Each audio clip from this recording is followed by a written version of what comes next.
আরও এক ধাপ উত্তরণের জন্য অভিনন্দন। জুলাই ঘোষণাপত্র সফলভাবে প্রণয়নের এই কঠিন কাজের সাথে যুক্ত সকলকে আন্তরিক ধন্যবাদ এবং মোবারকবাদ। এই গুরুত্বপূর্ণ অবদানের জন্য আপনাদের কাছে বাংলাদেশ কৃতজ্ঞ থাকবে। তবে এই ঘোষণাপত্রে কি জাতির আকাঙ্ক্ষা পূর্ণ করতে পারছে? না, পারে নাই। এই ঘোষণাপত্র আরও সর্বাঙ্গ সুন্দর হইতে পারত যদি কিছু সীমাবদ্ধতা দূর করতে পারত। এটা হয় নাই সম্ভবত দুইটা কারণে। এক, রাজনৈতিক দলগুলোর মধ্যে অর্গানিক ইন্টেলেকচুয়াল ক্যাপাসিটি বা বুদ্ধিবৃত্তিক ক্যাপাসিটি এটা না থাকা, বা নেহায়েতি বিপ্লবের আকাঙ্ক্ষা বুঝতে ব্যর্থ হওয়া। আমি এই জন্যই বলি যে বিপ্লবের আকাঙ্ক্ষা প্রচলিত রাজনৈতিক দলগুলো ধারণ করতে না পারলে নতুন রাজনৈতিক শক্তি উত্থিত হবে। আসেন এখন আমার মতে এই ঘোষণাপত্রে 5টা প্রধান সীমাবদ্ধতা নিয়ে আলাপ করি। অনেকেই অনেক বিষয় নিয়ে আলাপ করতেছেন, সবগুলোই ভ্যালিড। আমি সেই আলাপগুলো আবার নতুন করে আমার আলাপের মধ্যে ঢুকায় আমার আলাপের কলেবর বাড়াইতে চাই না। তবে যে আলাপগুলো এখনো জনপরিসরে আসে নাই সেগুলো নিয়েই আজকের আলাপ করব। আসেন আল্লাহর নামে শুরু করি। ঘোষণাপত্রে উপনিবেশিক শক্তির বিরুদ্ধে দীর্ঘ লড়াই সংগ্রামের কথা বলা হয়েছে, কিন্তু ব্রিটিশ উপনিবেশিক শাসনের বিরুদ্ধে এই অঞ্চলের মানুষের লড়াইয়ের ধরন কেমনে হয়েছে, এই লড়াইটা, তার কর্তা সত্তা এবং রাষ্ট্র বাসনার যে অর্জন 1947 সালে পূর্ব পাকিস্তানের স্বাধীনতা প্রাপ্তির কথা এই ঘোষণাপত্রে উল্লেখ নাই। সত্য উচ্চারণে এরকম হীনমন্যতা, পূর্বপুরুষের বীরত্বপূর্ণ অবদানকে এড়ায় যাওয়া, তাদের মহান আত্মত্যাগের স্মৃতি অনিচ্চারিত রাখাটা, ঘুরে ফিরে ওই একই বাঙালি জাতীয়তাবাদী বয়ানের রেখে যাওয়া স্থির করে দেওয়া বিন্দু থেকে আমাদের ইতিহাসকে দেখার পাঠ করার যে অলাথ চক্র তার মধ্যে আটকায় গেল। তার মানে আওয়ামী লীগের ইতিহাস যেরকম 52 সাল থেকে শুরু হয়, ঠিক একই জায়গা থেকে ওনাদের ঘোষণাপত্রের ইতিহাস শুরু হইল। এখানে দুইটা রাজনৈতিক টার্ম আমাদের একটু বুঝতে হবে। কর্তা সত্তা, ইংরেজিতে বলে এজেন্সি, কি সেটা? আমরা আগে দেখতাম যে রাজনৈতিক দলগুলো রাজনৈতিক লড়াই করে, তাদের কর্মীরা করে। 2024-এ কোনো রাজনৈতিক দল লড়াই সংগঠিত করছে, নেতৃত্ব দিছে? নাই। জনতাই রাজনৈতিক লড়াইয়ের নির্মাতা হয়েছেন। এটাই কর্তা সত্তা, এজেন্সি, নিজের ভাগ্যের নিয়ন্তা নিজেই হয়ে ওঠা। 2024 সালের বর্ষা বিপ্লব আমাদের দেখাইছে যে সাধারণ মানুষ চাইলে নিষ্ক্রিয় দর্শক বা শাসিত প্রজা থেকে দেশের রাজনীতির সবচেয়ে বড় খেলোয়াড় বা সক্রিয় কর্তা হয়ে উঠতে পারে। যখন জনগণ নিজের শক্তি সম্পর্কে সচেতন হয় এবং সেই শক্তি প্রয়োগ করার জন্য ঐক্যবদ্ধ হয়ে মাঠে নামে, তখনই জন্ম নেয় সত্যিকারের রাজনৈতিক কর্তা সত্তা, যেটা হয়েছে 2024 সালে। তো এই রাজনৈতিক কর্তা সত্তা জনগণের থাকায় লাভ কি, না থাকলে ক্ষতি কি? জনগণের রাজনৈতিক কর্তা সত্তা বা এজেন্সি একটা দেশের জন্য খুবই গুরুত্বপূর্ণ। সহজ ভাষায় এইটা হলো জনগণের সেই ক্ষমতা যার মাধ্যমে তারা নিজেদের ভাগ্য নির্ধারণে সক্রিয় ভূমিকা পালন করে। এর থাকা বা না থাকার উপরে দেশের ভবিষ্যৎ এবং নাগরিকদের জীবনযাত্রার মান নির্ভর করে। যখন একটা দেশের মানুষের রাজনৈতিক এজেন্সি বা কর্তা সত্তা থাকে, তার অনেক ভালো ফল আছে। যেমন সরকারের জবাবদিহিতার স্বচ্ছতা নিশ্চিত হয়। জনগণ যখন সক্রিয় থাকে তখন সরকার যা খুশি তাই করতে পারে না। শাসকেরা জনগণের কাছে তাদের কাজের জন্য জবাবদিহি করতে বাধ্য থাকে। জনগণ প্রশ্ন করতে পারে, সমালোচনা করতে পারে এবং নির্বাচনের মাধ্যমে সরকারকে ক্ষমতা থেকে সরাইতেও পারে। এই এজেন্সি আমরা হারাই ফেলছিলাম। নাগরিক অধিকার সুরক্ষিত থাকে, মানে রাজনৈতিকভাবে সচেতন এবং সক্রিয় জনগণ তাদের সাংবিধানিক এবং মানবিক অধিকার, যেমন বাক স্বাধীনতা, সমাবেশের স্বাধীনতা, ন্যায় বিচার পাওয়ার অধিকার, এই সম্পর্কে সজাগ থাকে। কোন সরকার এই অধিকারগুলো কেড়ে নেওয়ার চেষ্টা করলে জনগণ ঐক্যবদ্ধভাবে প্রতিরোধ গড়ে তোলে, যেটা আমরা করছিলাম। হাসিনা এগুলো সবগুলো আমাদের কেড়ে নিয়েছিল। এর ফলে রাষ্ট্রের সুশাসন এবং স্থিতিশীলতার প্রতিষ্ঠা পায়। যেমন জনগণ যখন নীতি নির্ধারণী প্রক্রিয়ায় অংশগ্রহণ করে তখন সরকারের গৃহীত সিদ্ধান্তগুলো আরও বাস্তবসম্মত হয়, গণমুখী হয়। এর ফলে সামাজিক উত্তেজনা কমে এবং দীর্ঘমেয়াদী রাজনৈতিক স্থিতিশীলতা তৈরি হয়। জনগণ অনুভব করে যে রাষ্ট্র তাদের কথা শোনে। 4 নাম্বার, সামাজিক ন্যায় বিচার এবং সমতা বৃদ্ধি পায়। সমাজের প্রান্তিক, দরিদ্র, অনগ্রসর এবং সুবিধাবঞ্চিত গোষ্ঠীগুলো তাদের এজেন্সির মাধ্যমে নিজেদের দাবি দাওয়া তুলে ধরতে পারে। এর ফলে রাষ্ট্র তাদের প্রতি নজর দিতে বাধ্য হয় এবং সমাজে অর্থনৈতিক এবং সামাজিক বৈষম্য কমে আসে। যেমন ধরেন শ্রমিক সংগঠনগুলো তাদের কর্তা সত্তা প্রয়োগ করে ন্যায্য মজুরি এবং নিরাপদ কর্মপরিবেশ আদায় করে নিতে পারে। এবং 5 নাম্বার, জাতীয়তাবোধ এবং দেশপ্রেম শক্তিশালী হয়। যখন জনগণ মনে করে যে দেশটা তাদের এবং দেশের ভালো মন্দে তাদের ভূমিকা আছে, তখন তাদের মধ্যে স্বাভাবিকভাবেই দেশপ্রেম, জাতীয়তাবোধ বৃদ্ধি পায়। তারা দেশের সম্পদ রক্ষা করে, দেশের উন্নয়নে নিজেদেরকে অংশীদার মনে করে।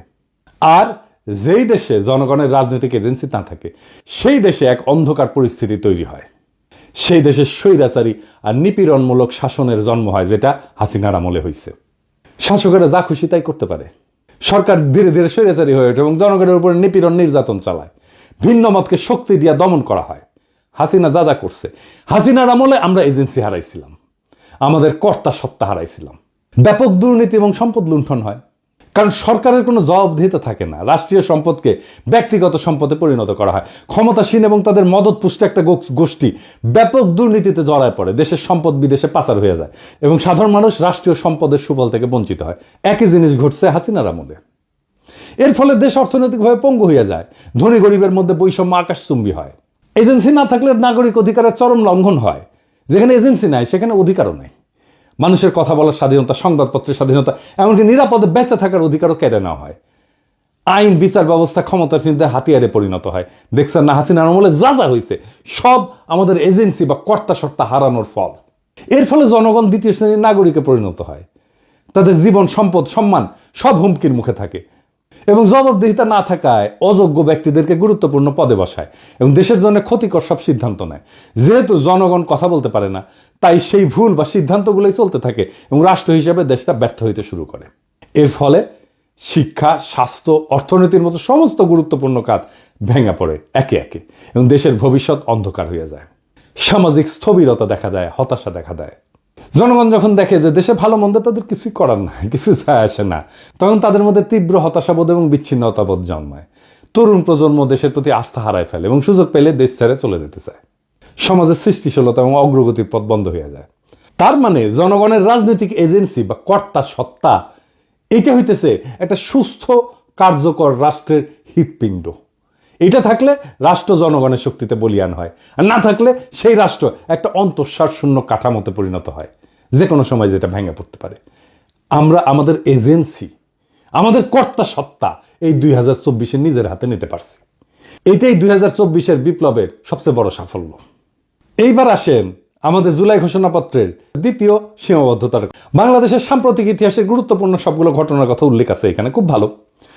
1975 সালের 7ই নভেম্বরের সিপাহী জনতা বিপ্লবের কথাও আছে, কিন্তু 1975 সালের 15ই আগস্টের বিপ্লবের কথা নাই।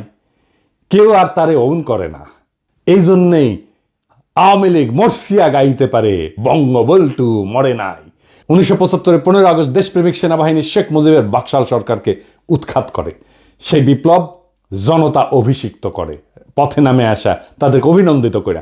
সিপাহী জনতার বিপ্লব কি আকাশ থেকে পড়ছে?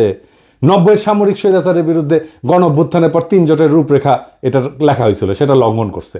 বিজয়ী দলসমূহের মধ্যে রাজনৈতিক সমঝোতা ভঙ্গ, জন আকাঙ্ক্ষা পূরণের যে ব্যর্থতা এবং পরবর্তীতে সেই অভ্যুত্থানের অঙ্গীকার ধারণ করতে না পারার কারণে পর্যায়ক্রমে বাংলাদেশ রাষ্ট্রের অগণতান্ত্রিক চরিত্র ধারণের অশুভ পরিণতির উল্লেখ এই জুলাই ঘোষণাপত্রে নাই। তত্ত্বাবধায়ক সরকার ব্যবস্থা ধ্বংস করার বিষয়ে উল্লেখ নাই। কেন, কিভাবে এই ফাংশনিং ব্যবস্থাটা ধ্বংস হইল সেটার কোনো উল্লেখ আছে? নাই। তবে একই ঘটনা আবার ঘটলে আমি সেটাকে কিভাবে বাধা দেব? এবার আসেন 3 নাম্বার সীমাবদ্ধতা। গত প্রায় 16 বছর দীর্ঘ ফ্যাসিস্ট দুঃশাসন প্রতিষ্ঠা করতে, জনগণের উপরে ধারাবাহিক নিপীড়ন চালাইতে রাষ্ট্রের মূল প্রতিষ্ঠানসমূহের মধ্যে সবচেয়ে বেশি আগ্রাসী শক্তি ব্যবহার করছে সশস্ত্র বাহিনী এবং সামরিক গোয়েন্দা সংস্থা, যাদের স্বীকৃত অপরাধ কর্মের কোনো উল্লেখ জুলাই ঘোষণাপত্রে নাই। আয়নাঘর কোথায় হয়েছে? ক্যান্টনমেন্টের মধ্যে ডিজিএফআই করছে।